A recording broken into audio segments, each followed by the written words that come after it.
कुमारी क्यों राजकुमार निंग से शादी करने वाली थी और इस शादी के बाद क्यों परिवार राजकुमार निंग का समर्थन करता। इससे सबसे ज्यादा युवराज को घाटा था और ऊपर से कातिल जेल में मारे गए। हो सकता है उनके पकड़े जाने के कारण युवराज ने चोरी छिपे उनका कत्ल करवा दिया हो। एक बार फिर से कत्ल की अफवाहों में जिन का नाम आ रहा था, जिनके महल में वो चिल्लाते हुए कहता है ये सब क्या बकवास है, मैंने उसका कत्ल नहीं किया, ये सब मूर्ख हैं, भला क्यों जिनशैन के कत्ल में मेरा क्या फायदा। वंशी कहता है मुझे आप पर विश्वास है, आप निर्दोष हैं, पर महाराज और दरबारियों को विश्वास दिलवाने की जरूरत है। जिन कहता है ये दिन हो सकता है, नहीं ये दिन नहीं किया है मुझे फंसाने के लिए। इतने में एक छोटे दर्जे का मंत्री आता है, चिल्लाकर कहता है युवराज श्रीमान वी बहुत बड़ी समस्या हो गई है, उत्तरी बारबीनिया ने हमारे इलाके में घुसपैठ कर दी। ये बात सुनकर वंशी और जिन के रंग उड़ जाते हैं और इसी समस्या को लेकर राज दरबार लग जाता है, जिसमें राजकुमार कहता है हमारा उत्तरी इलाका इस समय खतरे में है और मेरी हमेशा से इच्छा रही है कि मैं इस शहर से बाहर जाऊं। महाराज कृपया मुझे अनुमति दीजिए अपने देश की सुरक्षा करने की। जिन कहता है मैं कोई डरपोक नहीं हूँ महाराज, मैं भी दुश्मन से लड़ना चाहता हूँ। राजकुमार के नाना जी उम्र और ओहदे में बड़े तजुर्बेकार जनरल यान यिंग कहते हैं महाराज मेरे विचार से राजकुमारों के पास कोई भी नेतृत्व करने का या सेनापति होने का तजुर्बा नहीं है, इन्हें शुरू से शुरू करने दीजिए। राजा कहता है मैं जनरल यू बाई को सेनापति घोषित करता हूँ और राजकुमार एन को चौथे दर्जे और राजकुमार निंग को 5वें दर्जे का कैप्टन घोषित करता हूँ।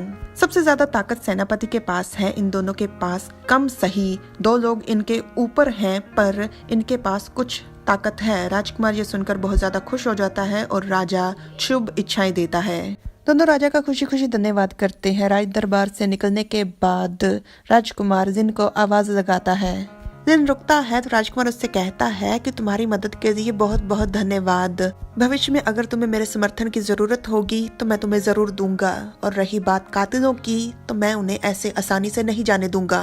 जिन मुस्कुराकर कहता है कोई बात नहीं। राजकुमार निंग के घर में रात के समय जियांग अपने और राजकुमार के कपड़े बांध रहा है, वो भी राजकुमार के साथ युद्ध पर जाएगा। वो कहता है राजकुमार मुझे ऐसा लगता है कि जिन ने ये कत्ल नहीं किया। जियांग बहुत ज्यादा परेशान था, पर एकदम से हैरान और परेशान हो जाता है जब राजकुमार कहता है तुम्हारा मतलब कि मैंने उसका कत्ल किया। जियांग कहता है क्या, नहीं बिल्कुल नहीं।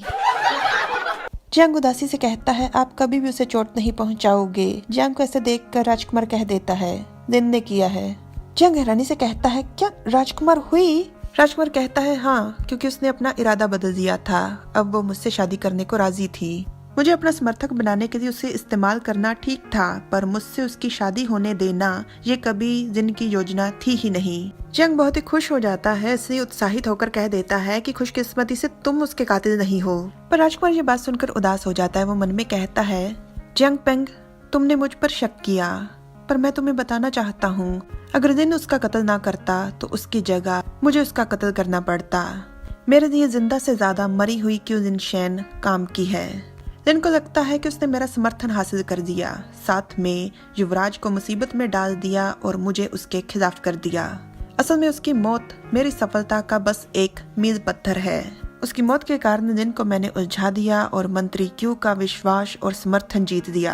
अब कुछ समय के लिए मेरी माँ इन दासियों को नहीं भेजेंगी और ना ही मेरी शादी की बात करेंगी। जियांग पेंग अब तुम सुरक्षित हो, पर उसकी मौत की मैं सच्चे दिल से सराहना करता हूँ, इसलिए इस चीज का सिला मैं उसे जरूर दूंगा। मेरे मन में वो हमेशा मेरी पत्नी रहेगी और मेरी महारानी भी। राजकुमार की योजना में शिनजेन से शादी करना कभी था ही नहीं। ये सब केवल उसने जियांग और अपने लिए किया। Like, share, subscribe, comment. Thanks for watching.